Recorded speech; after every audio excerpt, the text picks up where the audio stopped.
Right now Mahesh Babu দক্ষিণী চলচ্চিত্রের আলোচিত একজন তারকা। মোরওভার এই তারকা তার কেরিয়ারে বেশ কিছু চলচ্চিত্রে অভিনয় করেন।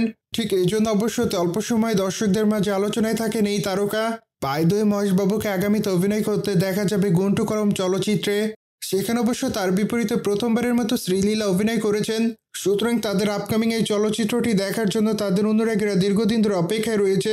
ঠিক এই জন্যই চলচ্চিত্রটি জানুয়ারি মাসে উন্মোচন করা হবে, যার জন্য বর্তমানে চলচ্চিত্রের অগ্রিম টিকিট বিক্রি শুরু হয়। মোরওভার মাত্র 16টি সিনেমা হলে অগ্রিম টিকিট বিক্রি শুরু হয়, কিন্তু 24 ঘন্টা না যেতে হলের সংখ্যা প্রায় 1000টির মতো হয়ে দাঁড়ায়। কেননা মহেশবাবুর এই চলচ্চিত্রটি দেখার জন্য তার অনুরাগীর অপেক্ষায় রয়েছে। যদিও বর্তমানে সালার সিনেমার অগ্রিম টিকিট বিক্রি শুরু হয়, কিন্তু এরই মাঝে গুন্টুক্রম চলচ্চিত্রের অগ্রিম টিকিটও বিক্রি করা শুরু হয়েছে। ঠিক এই জন্যই থিয়েটারগুলোর সামনে ভিড় দেখা যায়। অন্যদিকে মাত্র কয়েকদিন আগে গুন্টুক্রম চলচ্চিত্রের গানের শুটিংয়ের কাজ শেষ করা হয়। ঠিক এই জন্যই বর্তমানে চলচ্চিত্রের সম্পূর্ণ শুটিংয়ের কাজ শেষ হয়, কিন্তু দুঃখের বিষয় যে এখনও চলচ্চিত্রের ট্রেলারটি উন্মোচন করা হয়নি।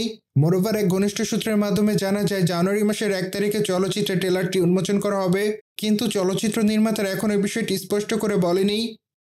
সারকারুবারি পাট্টা চলচ্চিত্রে মহেশবাবুকে সর্বশেষ দেখা যায়, যদিও সেখানে তার অভিনয় তার অনুরাগীদের কাছে ভালো লাগে। মোরওভার চলচ্চিত্রটিতে তার বিপরীতে কীর্তি সুরেশকে অভিনয় করতে দেখা যায়, যদিও চলচ্চিত্রটিতে তাদের কেমিস্ট্রি তাদের অনুরাগীদের কাছে ভালো লাগে। এই জন্যই তারা তাদের চরিত্রটির জন্য দর্শকদের মাঝে আলোচনায়। সুতরাং জেনে তো নিলেন, মহেশবাবুর গুন্টুকরম চলচ্চিত্রের অগ্রিম টিকিট বিক্রি করা শুরু হয়েছে। মোরওভার এই বিষয়টি নিয়ে যদি আপনাদের কোনো মতামত থাকে তাহলে অবশ্যই আমাদের কমেন্ট বক্সে জানাতে ভুলবেন না। সেই সাথে অবশ্যই চ্যানেলটিকে সাবস্ক্রাইব করে আমাদের সাথেই থাকুন আপকামিং আপডেট জানার জন্য।